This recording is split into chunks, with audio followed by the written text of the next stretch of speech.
अस्सलाम वालेकुम जी। क्या इमरान खान की बहनों ने हथियार डाल दिए हैं, गिव अप कर दिया है, क्या हिम्मत हार चुकी हैं? अलीमा खान का कहना है कि अब कोई भी अडयाला जेल ना आए। ये क्या कहानी है? इससे क्या फ़ायदा होगा?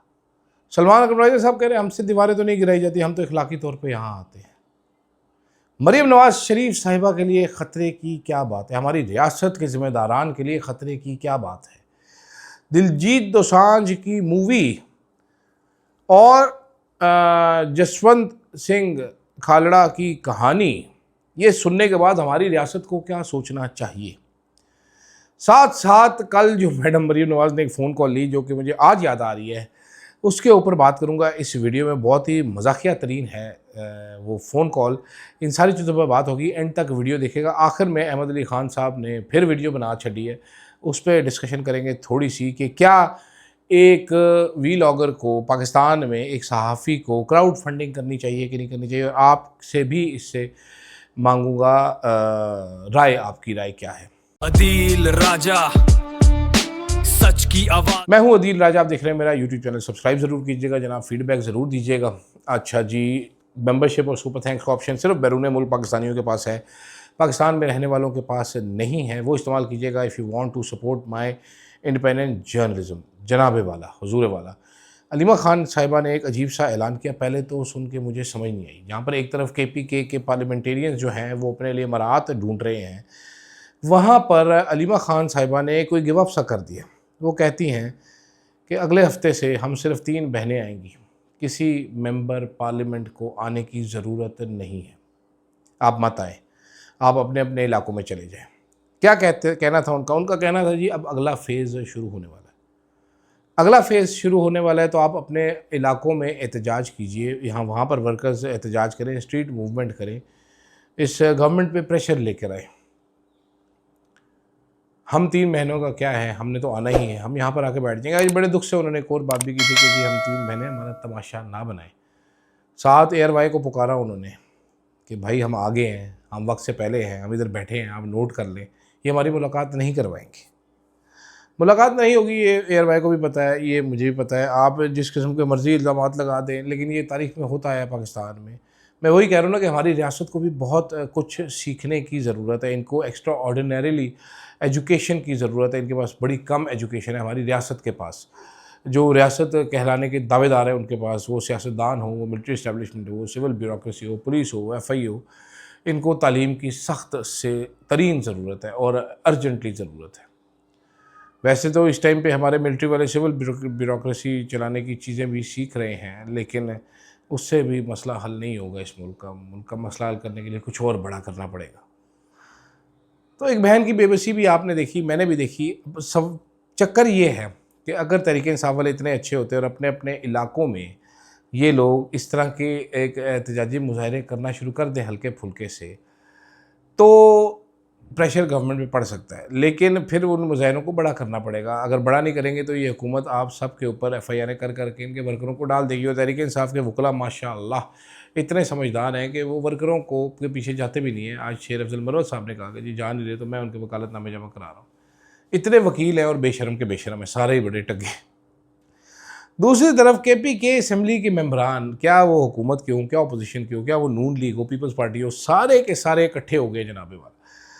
वो कह रहे हैं हमें ब्लू पासपोर्ट चाहिए, हमारी बेगमात को भी चाहिए, हमारी बेगमात को कार्ड भी चाहिए असम्बली के। बाकी बहुत सारी मराहत इसमें पुरानी भी हैं, लेकिन नए नए बिल लेके आके अपने लिए स्पीकर साहब तो पागल हो चुके हैं, उनको ताहयात मराहत चाहिए सारी की सारी। वो फहमीदा मिर्ज़ा जब स्पीकर थी तो उन्होंने ताहयात मराहत हासिल की थी, तो फिर ये उनको भी, मेरा ख्याल है बतौर पाकिस्तानी मैं ये सोचता हूँ, और बतौर पाकिस्तानी जो हमारे अहदेदारान हैं वो भी पाकिस्तानी हैं, उनको भी सोचना चाहिए कि इस मुल्क को कितना एक लूटना है आप लोगों ने। यहाँ पर फौजी रिटायर होता है वो प्लॉट लेके जा रहे हैं, जज रिटायर होता है वो प्लॉट लेके जा रहे हैं, ब्यूरोक्रेट रिटायर होता है वो प्लॉट लेके जा रहे हैं, आईनी ओहदे लेते हैं तो ताहयात मराहत चाहिए। क्यों? ये दुनिया में कहीं नहीं होता। इस तरह सस्टेनेबल नहीं है मुल्क, इस तरह नहीं चल सकता। किसी बंदे को आकर ये सारा सिस्टम चेंज करना पड़ेगा, ख़त्म करना पड़ेगा। और ये कोल्ड टर्की मेथड से होगा, ऐसे नहीं होगा। आप बैठे रहें कि जी वो जनरल साहब जा रहे हैं तो नाल 6 प्लॉट भी जेज विच जा रहे हैं, वो जी सेक्रेटरी साहब जा रहे हैं तो नाल 2 गड्डियां तो 4 प्लॉट जेज विच जा रहे हैं। जी स्पीकर साहब जा रहे थे नाल 2 गड्डियाँ लेके जा रहे हैं, ऐसे नहीं सस्टेन कर सकता। दुनिया का कोई मुल्क इस तरह कामयाब नहीं हो सकता। ये सब कुछ ख़त्म करना पड़ेगा। आप आते हैं नौकरी करने के लिए, नौकरी के एवज़ आपको मुनासिब तनख्वाह दी जाती है। आप काम करें और घर जाएँ, मेहरबानी करें, मुल्क की खिदमत ना करें आप, प्लीज़। तो ये एमएनएज़ भी इनको लगता है पता नहीं क्या, इनको सरकारी पासपोर्ट चाहिए, इनको ये भी चाहिए, इनको वो भी चाहिए, इनको टोल नहीं देना। मतलब करना देखो वड्डी करो 250 रुपये बचा के तुम की कर लोगे, चवलें मारी, इधर फौजी टोल नहीं देता, इधर जज टोल नहीं देता, वकील टोल नहीं देते। भाई क्यों नहीं टोल देते आप? टोल दें आप, क्यों नहीं देते आप? टैक्स देना चाहिए, टैक्स आपका कौमी फरीज़ है, हर बंदे को देना चाहिए। कमाल ही हो गया वैसे। ऊपर से मरा इससे बेहतर कि वैसे जो ये तहरीक इंसाफ, ज़ाहिर बात है मेजॉरिटी उनके मजदूरों ने कराई, तहरीक इंसाफ वाले कोई शर्म हया करें। इससे इमरान खान रिहा हो जाएगा तो वो बता दे ज़रा। और अगर इमरान खान जिंदा होता, आप ऐसा बिल पास करते, आपको इतने कि जूते पड़ते ना, आपको लग समझ जाती। इतने जूते पड़ते ना कि लग समझ जाती। खुदा, मैं झूठ नहीं बोल रहा, खुदा की कसम। दूसरी तरफ जनाबे वाला ये जो मूवी आई है जिसका सतलुज नाम रखा गया है, पहले पंजाब 95 था, इंसर्जेंसी के तौर के सुबह मैंने इस पर काफ़ी डिटेल में बात कर ली है कि पाकिस्तान इस मूवी नहीं बनाया। लेकिन एक चीज़ मैं बोलना भूल गया। आपको पता है मूवी मेनली किस चीज़ के ऊपर है? ये movie mainly overall is about वो एक्स्ट्रा जुडिशियल किलिंग्स। 1995 में किलिंग हुई, ठीक है, तो 30-35 साल बाद मूवी आ रही है सामने, हकायक सामने आ रहे हैं, और भारतीय हुकूमत जो है वो मुंह छुपाते फिर रही है, वो मूवी रिलीज़ नहीं होने दे रही जी, बड़ा जुल्म हो जाएगा जी, बड़ा ये हो जाएगा, बड़ा वो हो जाएगा। पंजाब में सीसीडी क्या कर रही है जो लोगों के नेफों में पिस्तौल चला रही है? ये सब भी, ये एक दिन इस तरह की फ़िल्म उसकी भी बनेगी, आपके ख्याल में क्यों नहीं बनेगी हमारी? इसी तरह की बिल्कुल एग्जैक्ट इसी तरीके से एक फ़िल्म आएगी जिसमें एक एक बंदे का बताएगा, जिसका खुरा फिर उस टाइम पे मरीम नवाज़ शरीफ की तरफ जाएगा। ये खून, मासूम लोगों का जो खून बहाया जाएगा। देखिए मुजरिमों को आप मार रहे हैं, वो भी विदाउट ड्यू प्रोसेस। क्या पता मुजरिम है कि नहीं है, पुलिस खुद तो डिसाइड नहीं कर सकती ना। ड्यू प्रोसेस के बगैर नहीं साबित हो सकता, तो उस टाइम तक you're killing innocent people. These will be called extrajudicial killing even if they are not innocent. खून से हाथ रंगे हुए हैं इसमें सीसीडी में। वो कौन है, वो चट्ठा जो है, मरीम नवाज़ के हाथ रंगे हुए खून से, मरीम औरंगज़ेब के, पूरी काबीना के, उज़मा बुखारी मेरी बहन के, मेरी सहेली के, उनकी नाक तक रंगी हुई है खून से। इन सब, ये सब खून खून है, खून में लथपथ है मासूम लोगों के। हमारी रियासत को भी ये सोचने की ज़रूरत है। मिसिंग पर्सन का केस ये है, जब आपके बाहर आना शुरू होंगे, जब इस तरह मूवियाँ बननी शुरू होंगी, तो फिर क्या करेंगे? फिर दोबारा इधर उधर भागते फिरेंगे, फिर तो है मैं मर गया, है मैं लुटी की, जुल्म हो गया, हमारे खिलाफ साजिश होगी। क्योंकि हमारे खिलाफ तो साजिश भी बहुत जल्दी हो जाती है।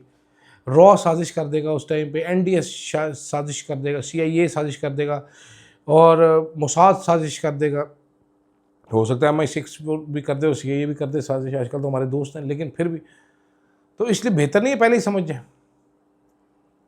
लगता मुझे मुश्किल है। दूसरी तरफ अहमद अली ख़ान साहब एक हैं भाईजान, वो कनाडा में होते हैं और आजकल टेंट करा के फिर रहे हैं, वो वैशी गुजर बने हुए हैं।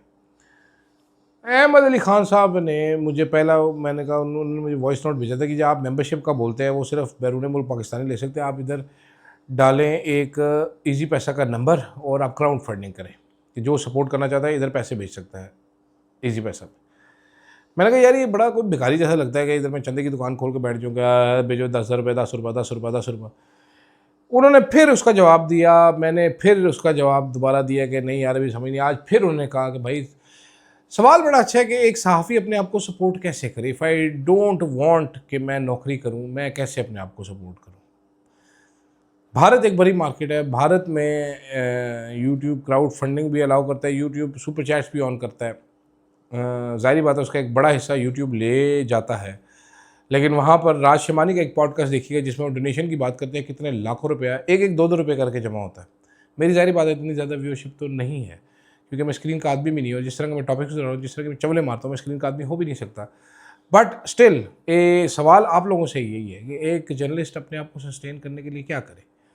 आई am inclined towards this idea as of now, but I still am not 100% Ahmad Ali Khan साहब। अभी तक आपने आज भी बहुत प्रेशर लगाया और आपने ये दावा किया कि राज़ी करके छोड़ेंगे, अभी तक मैं ज़रा थोड़ा स्केप्टिकल हूँ इस मामले में, तो इसको आगे के लिए रखते हैं। खैर, फीडबैक इस पर आपने मुझे ज़रूर देना। मुझे इजाज़त दीजिएगा, अल्लाह हाफ़िज़। शहर शहर में नाम गूंजे, फ्लो है आग, हर खबर पहले, दुश्मन भागे आगे भाग, आवाज उठाए ना डरे ना झुके, अदील राजा, अदील राजा, देखे सारी दुनिया, power of the press, Adeel Raja, Adeel Raja.